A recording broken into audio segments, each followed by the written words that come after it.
Hi everyone and welcome to the Squish 6.7 release webinar. I'm your host Sepp Paulsen, project manager at Froglogic, and today we'll be demoing some of the biggest features added in the new Squish 6.7 release. With me today are Katarina Behrens, Jarek Kubik and Slobodan Vrkacevic. If you attended last year's 6.6 webinar, you'll be familiar with today's format. If release webinars are new to you, I can explain how today will go. Because we've added so many important enhancements to 6.7, we didn't want to dedicate 1 hour to just one feature. So instead, we've gathered the lead architects from 4 additions to the product together to demo and discuss what they have done. Each speaker will give a talk and live demo for about 5 to 10 minutes. Then we'll open the floor to questions for that feature addition. We'll repeat that for the 4 blocks. At the end, there'll be some time for some closing discussion and any lingering questions. So let's dive right into our first speaker, Katie. Katie started at Froglogic last year as a software engineer, joining us from a previous position as a LibreOffice developer. Her technical interests include creating pretty and user-friendly user interfaces, and in her spare time continues to contribute to the open source space. These interests have brought her to work mostly on user experience improvements in the Squish IDE, like tag filtering you saw in the last release. Today she'll be presenting her latest addition to the Squish IDE, which take the form of a tech support wizard.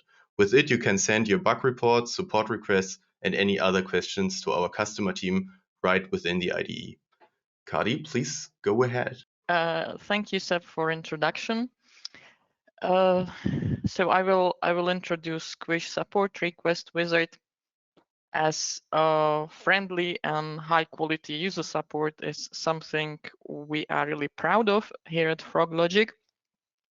We want to make reporting bugs easy for our users because only when we know like what the problems are and what bugs the users bump into are we able to fix them.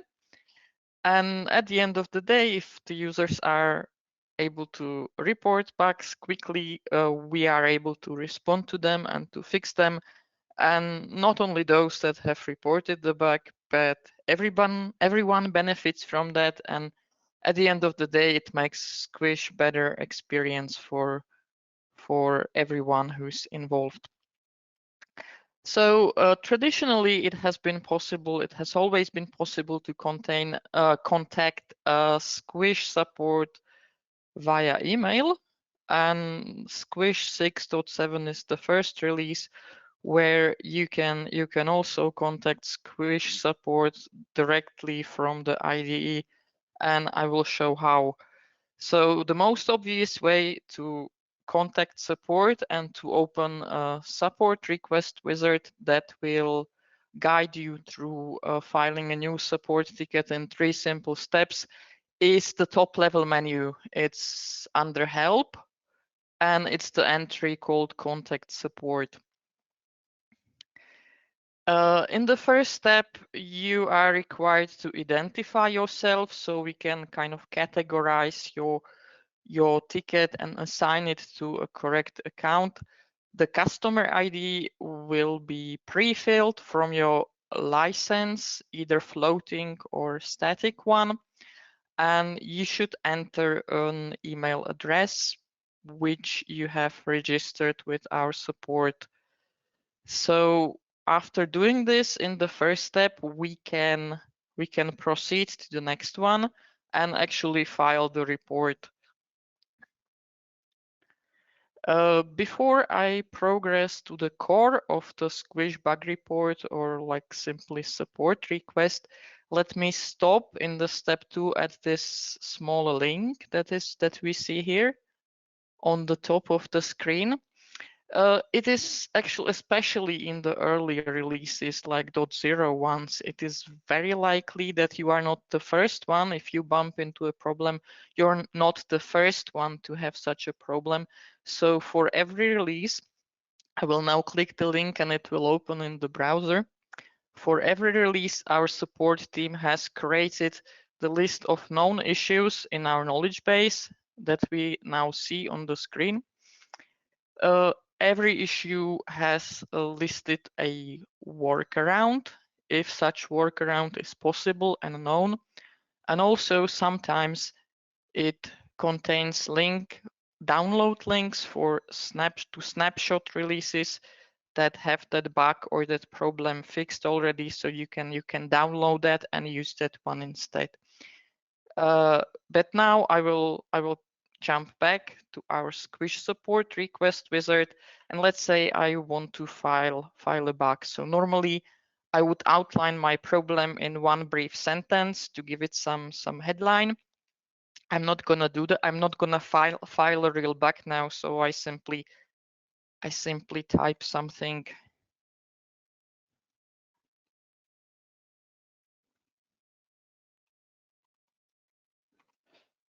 And so after entering a summary, I would normally proceed to describe the issue in detail. So I would list some error messages that I have seen, some irregularities I have noticed, or possibly edit some steps how to reproduce the problem I've bumped into.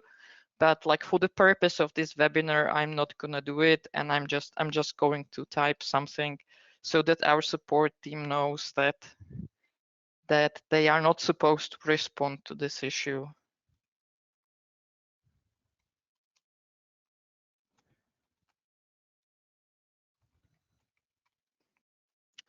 And after I am done with this, I can proceed to the final step, in which I can add optional attachments. I don't have to add any, but sometimes it is useful if I do. I would like to draw your attention to this collect and attach support information. That's a useful Squish tool that has been in IDE for a while, and it collects. I will hover over this information icon. It collects your license information, various logs from Squish server, Squish IDE, configuration, like all, or like let's say lots of information our support team needs to be able to help you with your problem. So after clicking on this button, following dialog opens, which offers to create a zip archive in the following location. And so it collects all those logs and configurations and some other data and creates one zip archive out of it. And this is once again in more detail what exactly is contained in the archive I have just created, and it helpfully attaches it to my request. There's also this other button to add attachment. It doesn't have to be only this archive. It can be any file. So I can attach more files, but only to a certain limit. And after I have reviewed, I will just go back briefly. After I have completed the report with the summary, some detailed steps to reproduce or details of my questions, after I'm happy with the content, I can click on the attachment here and open it in some external tool. So before I attach something, I'm still able to edit it somehow. And also, if I change my mind and decide not to attach anything, I can just as well remove the attachment.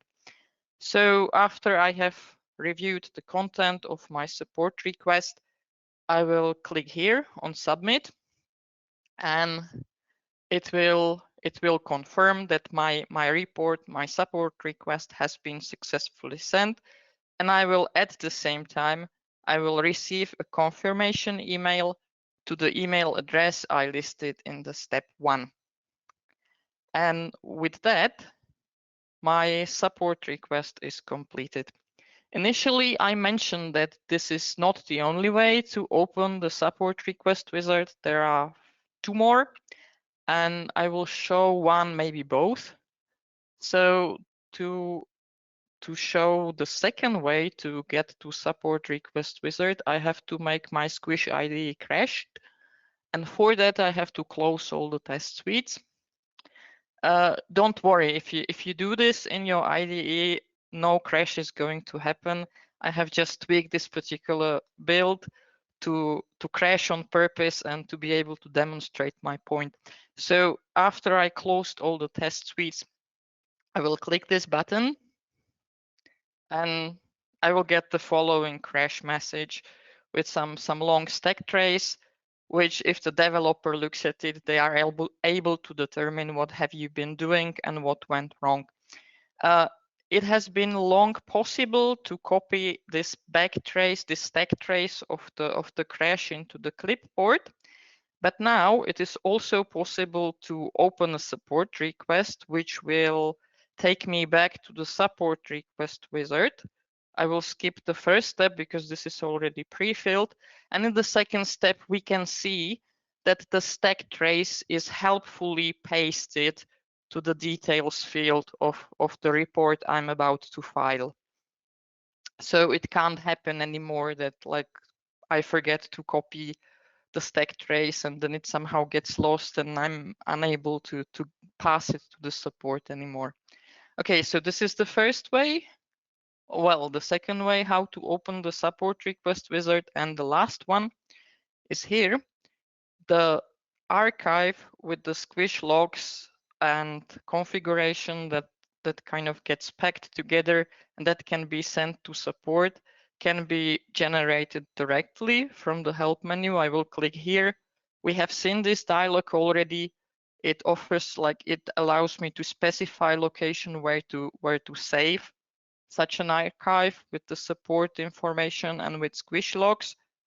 So after I clicked OK and I want that, yes, I want to generate this archive, I can either close the dialog now, or I can open support request and it will take me back to the wizard. And we can see that the support request archive is now already helpfully attached to the report I'm about to file. So that would be it for the practical demo. There's not much more to show, so I'm ready to take any questions you people might have. If I don't see any at the moment, so if there are no questions to this topic at the moment, you can of course think it over and watch the demo of the other topics. And at the end of the webinar, there will be some shared questions and answer sessions, so you can ask later. And with that, I would pass the baton back to Seb, and he will introduce the next speaker. All right, thanks, Kati. Our next topic will cover new support for .NET applications presented by Slobodan Vukacevic. Slobodan is another member of our Squish development team with a decade-long tenure at Froglogic. Slobodan is responsible for many Windows-related features in the Squish GUI tester and also brings expertise in embedded applications, owing to a background in electrical engineering.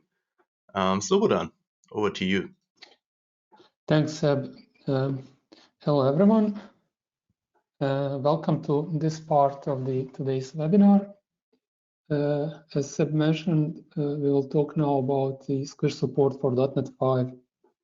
Since .NET 5 is a rather important release, and maybe some of you are not yet fully familiar with the new .NET terminology or recent events, I will first talk a little about .NET 5, and then we'll take a look at one example and how Squish works with all of this.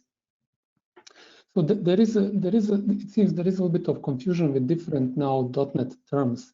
Like you can see there is .NET 5, then there is .NET Core, .NET Core 3, .NET Framework, and then you might be wondering what is what. The easiest thing to remember what is just to understand that there are two main .NET platforms. The first and older one is .NET Framework, and that's something what is used mainly these days and what majority of C# or Visual Basic applications are using, and so that's practically a set of tools and virtual machines which run applications which are developed using C# or Visual Basic. Approximately 6 years or so, Microsoft decided to re-implement .NET Framework and to do that in an open source manner, and to try also to improve performances and modularity and add a few other improvements. And they call that a new project or a new re-implementation of .NET Framework. They call it .NET Core. In the version 3 of this project, .NET Core got support for Windows Forms and WPF. And then if you watch the previous Squish release webinar, we added in previous Squish version, Squish 6.6, we had the support for .NET Core. .NET 5 is the successor of .NET Core 3. And since it's meant to replace this a little bit older platform, so they intentionally dropped the term core and they skipped the number 4 and named .NET 5. So practically .NET 5 is .NET Core 4, which is renamed. And the main point of .NET 5 would be to replace .NET Framework in future. Actually, Microsoft now even suggests people to start moving their projects to .NET 5. And you as testers might find yourself in some of these migration projects, so it's good to know a little bit of history or background behind of these terms and what was happening. So although .NET 5 is meant to be a replacement for .NET Framework, it's not fully compatible with .NET Framework. There are some differences, and from the GUI point of view, the main things is that few controls are removed from Windows Forms library. For example, there is no more status bar control in Windows Forms. Previously in .NET Core, they also removed menu items, toolbar, data grid, and similar controls. Regarding Squish, the support in Squish is the same like for .NET Framework and .NET Core 3, so things should be working out of the box, and I will show you now one little example. What you see here on the left side is the standard address book example for Windows, which comes together with Squish. And this is compiled and runs on .NET Framework 4. So if you ever use Squish for Windows, you probably saw this application.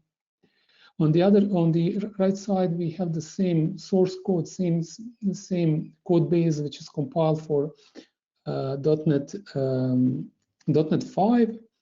And which runs on .NET 5.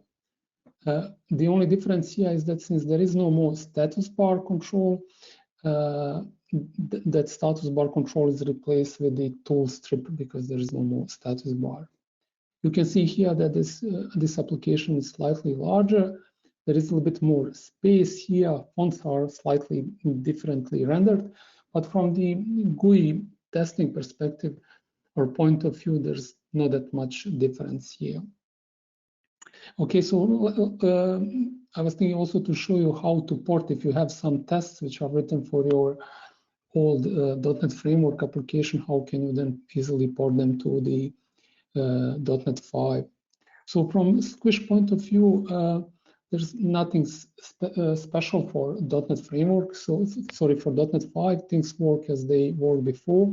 So if you can launch the application from Squish, you can see objects, you can see object properties, you can pick objects as you would usually do, and you can of course see the native object properties. So all of that is the standard stuff which you are familiar with, just that it's now .NET 5 is supported as well, so it's rather transparent for the end users. The thing which might be interesting for you is if you happen to be a part of team which is porting applications from .NET Framework to .NET 5, and then, for example, if it just happens that the old application contains some components which are removed, so I want to show you just a little example how can you easily do that.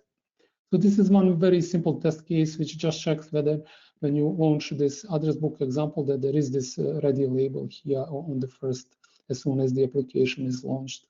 So this is a very simple test case. We just check whether the status property of the status bar, that the text property of the status bar just says ready. And if you execute the test, it will of course pass. And now, for example, you just want to use the .NET 5 version of the same application, and since there's no status bar anymore, your tests will start to fail, or in this particular case, this one will fail. And you can use, when the failure happens, you can just use this object not found dialog and then pick the new component and then just retry the test, and then things will hopefully be okay. So as you can see, the test passed.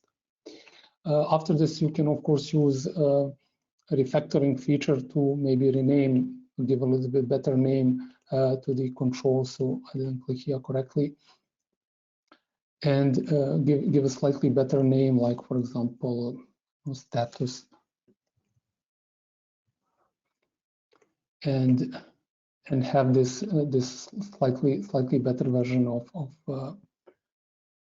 of your test. Of course, you can do that manually as well. You just have to go into the object map and replace some of the references with the new things, because there are no more status bar.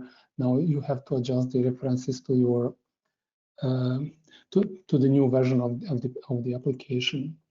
So that would be mainly all. The main thing is, the main takeaway from this part of the webinar is to understand that there is now a new .NET platform, and that platform is called .NET 5. It's meant to replace the old platform, which is called .NET Framework. Majority of things are the same, and there will be probably not that much effort to port the old applications to the new platform. There are a few cases, there are a few controls which are missing, but it's very unlikely that the application on which you work will have them, because those controls are deprecated quite some time ago. But even if there is a problem, if some of things are removed and had to be replaced in the version, it's not a big deal to replace that in your test scripts. Otherwise, hopefully your old test scripts will work with the new version of the application. Okay, so that would conclude this part of the release webinar. So I would like to thank you for your attention, and if you have some questions, then it would be good now to ask them. So I will be open for the questions. Okay, so we'll wait a little bit in case if we have some questions. And in the meantime, let me answer one question which I usually get, is that how about self-contained or single file applications in .NET 5? So in .NET 5, you can publish or create single executable, single file executables, or to have all what is needed for your application in one single folder, and then you can ship that single folder onto other computers, on the computers of your customers, and then they can just execute your application without need to install .NET 5.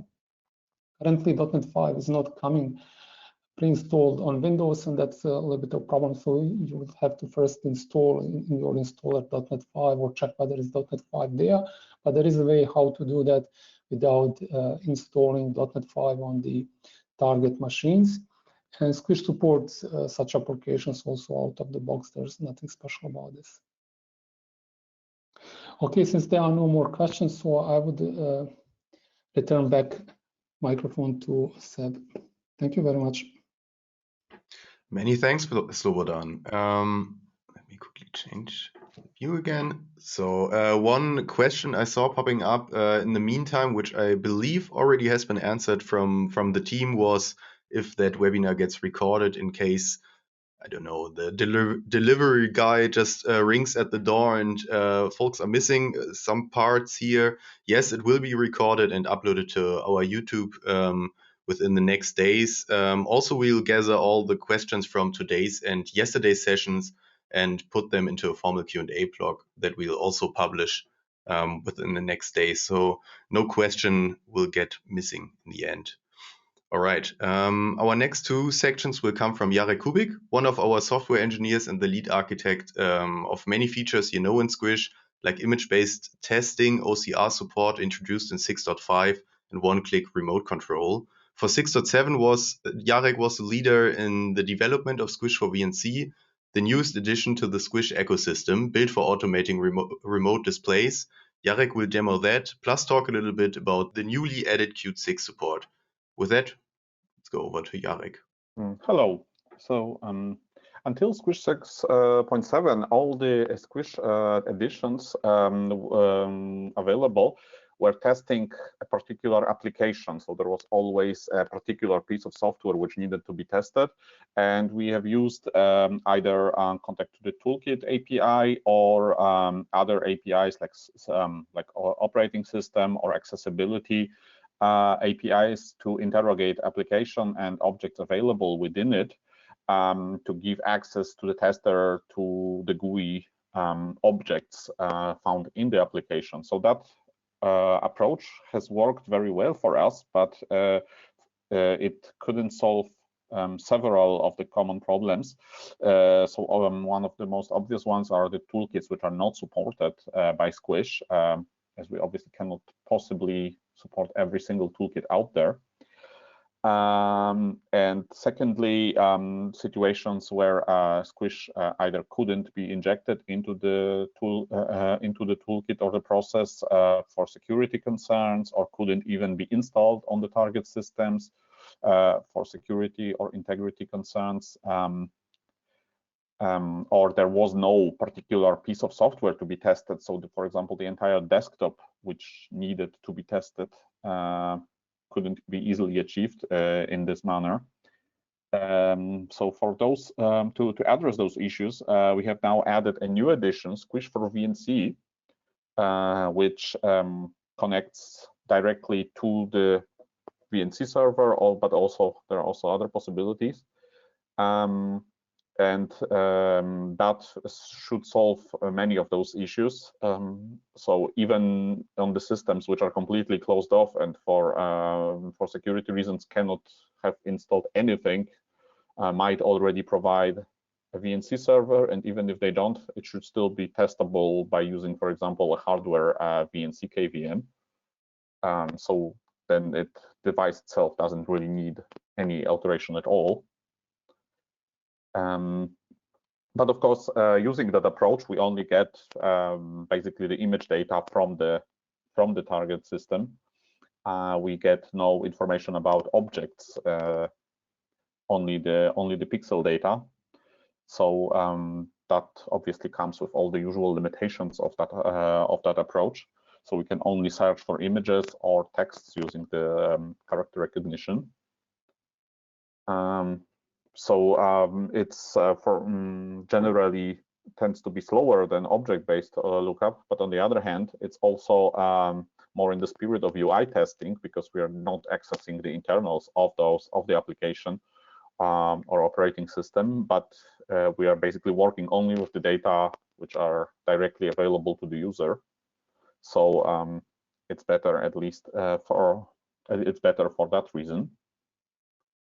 So now I will present it. I will start by creating a new test suite.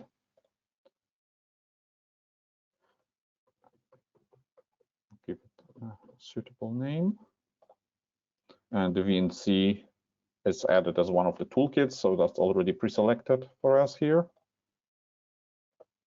We'll use JavaScript, and this is the address of the VNC server, which I have set up for this presentation. So if your server requires a password, you can add it to the database stored with the test suite, so that it's not easily visible in the test script or elsewhere.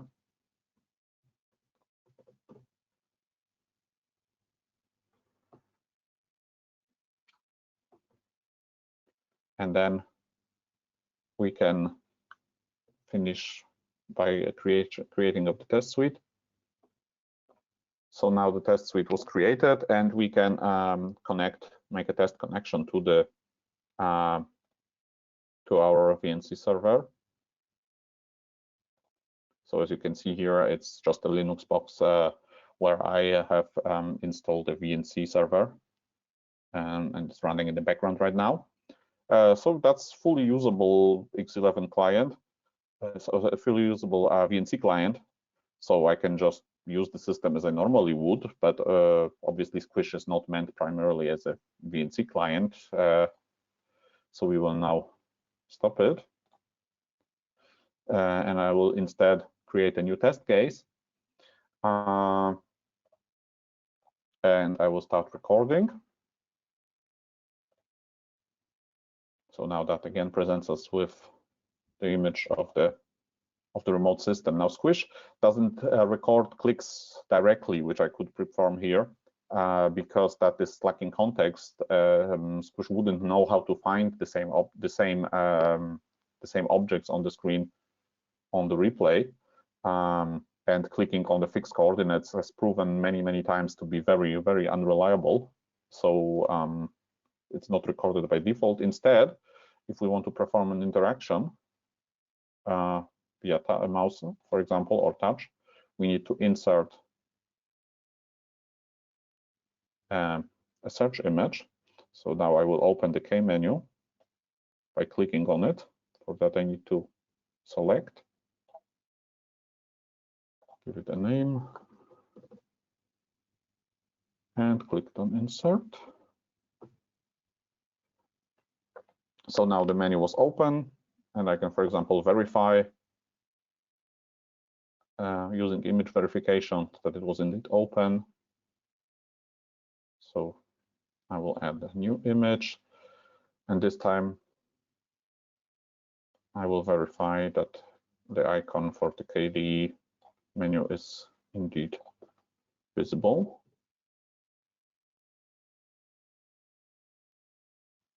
And I will insert the verification.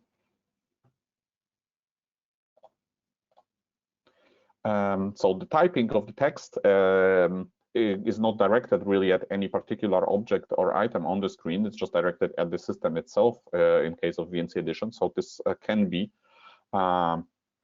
recorded directly. So I can just start typing.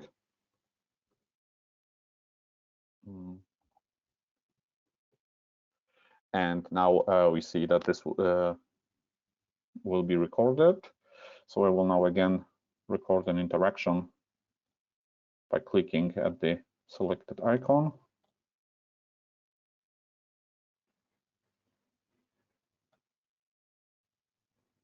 To start text editor.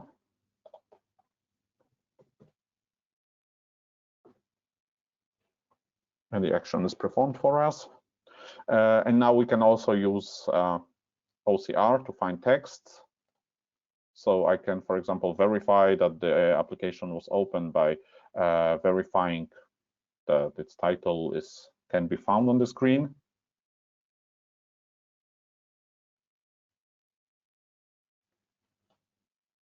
So I will select that text, and I will insert the verification. And now again, I will click on the text, on the OCR text found by optical character recognition, so OCR, to close the application.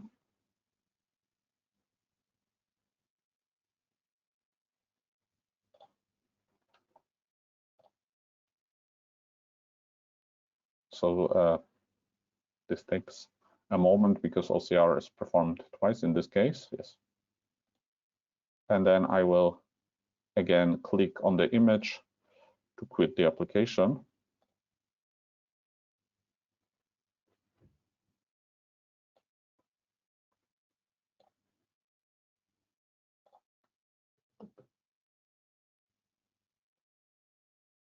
And close it to return back to the original state of the machine. So now I can end the recording.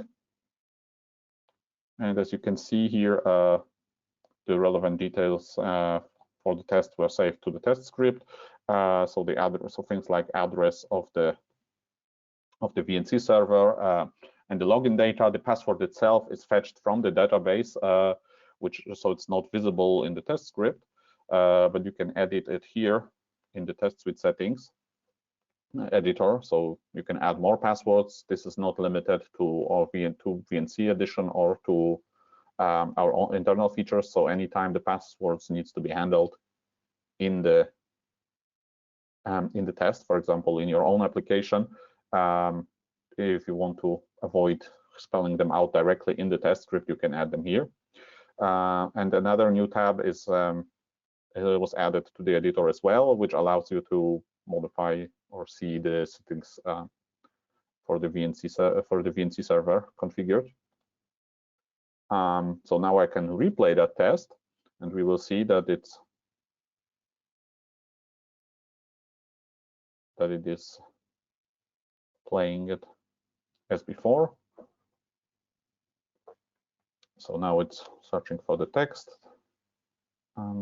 firstly to verify the presence of the window, and then again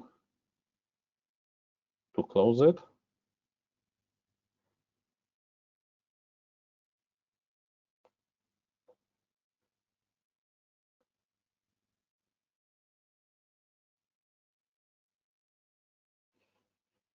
Yes, so apparently the verification has failed for us. So this is unfortunately one of the unfortunate problems with the OCR technology, that sometimes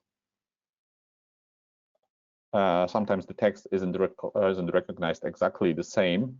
So maybe some tweaking of the parameters would be required here. So this is one of the disadvantages of the of using the image-based approach alone. That we don't always get this very same exact response, especially by character recognition. Yes. So the next. So what we have actually seen, the window which you have seen when we were both recording and replaying the test, is actually not directly related to the VNC edition. This is the remote control window, which was already present in Squish since Squish 6.6, and is available in every edition. So it generally is used to show you the contents of the remote system when working with remote applications, not only the VNC content. So the test will replay generally well, even if I close that window. So it can be closed and the test just continues in the background, or the test VNC test can be replayed on the command line using Squish Runner alone without IDE at all. So it can be done in an automated manner. So that is also possible. That does not require either IDE or the window to look at the test progress.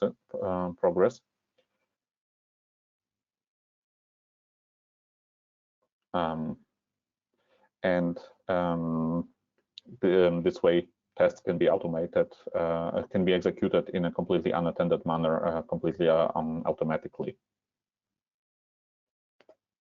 So that was a short presentation of the VNC feature. So are there any questions related to that?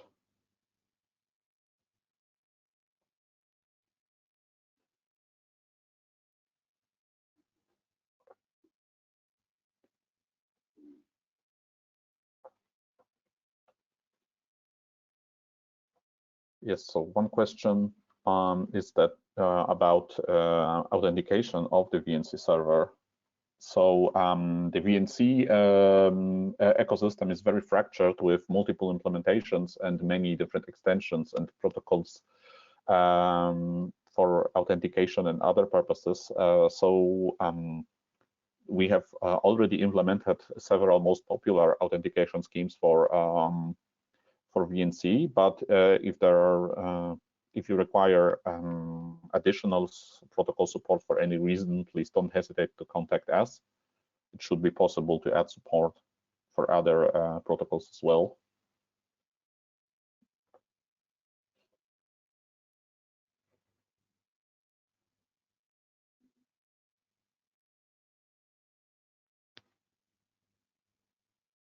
Are there no other questions? Yes. So now I will move on and quickly talk about our support for the Qt 6, which was also added in Squish 7.7. The Qt library, Qt 6.0 was recently released, and in of itself is not yet fully complete. So some side modules are still being ported for the new core. For the new core of the library, and there are also some known bugs, some of which we have actually discovered. These bugs can interfere with some minor minor Squish features, which we are still waiting for the Qt company to fix. But in general, Qt 6 is supported, and we are on track with releasing Squish packages which supported as soon as every new release is published. So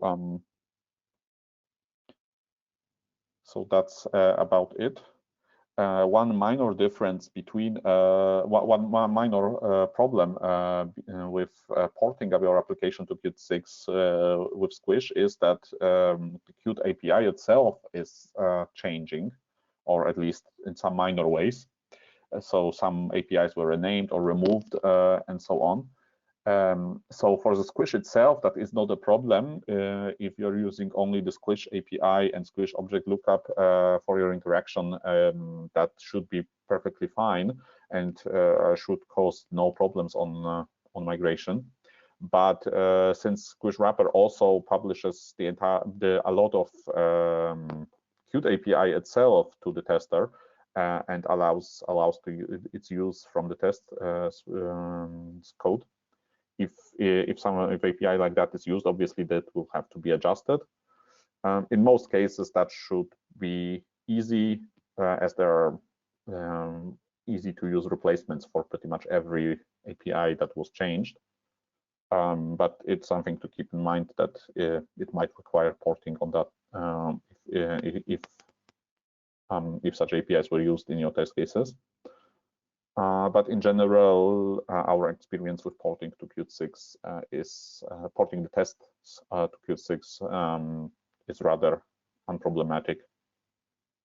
Yes, so I see one question from the about VNC edition still. So this question is about screenless testing. So I'm not sure exactly what screenless testing means in this context. So obviously the target system has to have some sort of display, as the VNC server has to be able to access it. So that the question whether that has to be a physical display, or will VNC say yes, so there's a clarification. So when the test is run on the server, yes, indeed. So that was exactly what I was referring to. So the test can be used in unattended mode, and the test driver doesn't need a display of any kind. It can be run. It can be run on the command line, and as any other Squish edition will execute perfectly fine. Since I don't see any further questions, Seb. Yeah, many thanks, Jarek. I'll take over from here then. Give you a few more minutes to send in questions. Let me quickly mention that we'll gather all the questions from today and yesterday's sessions into a formal Q&A blog, and we'll publish that within the coming days. Be also sure to check our blog articles we've written on the new features. There's a great article from Jarek about Squish for VNC on froglogic.com/blogs. Also a great article about the support request from within the IDE written by Kati. You can find both of them at froglogic.com/blogs. If you're completely new to our tool, froglogic.com/squish, there'll be a bright orange button to request a free demo, including all features and full support. We encourage you to do that. Yeah, if there are no more questions, I think that about concludes today's session. Thanks to everyone. As always, we're available for you at squish@froglogic.com for any questions you have. Thanks for everyone attending. Also, thanks to the to our presenters. And you can now submit your questions directly from IDE, and we will receive them. Exactly. All right. Thanks to everyone, and have a good day.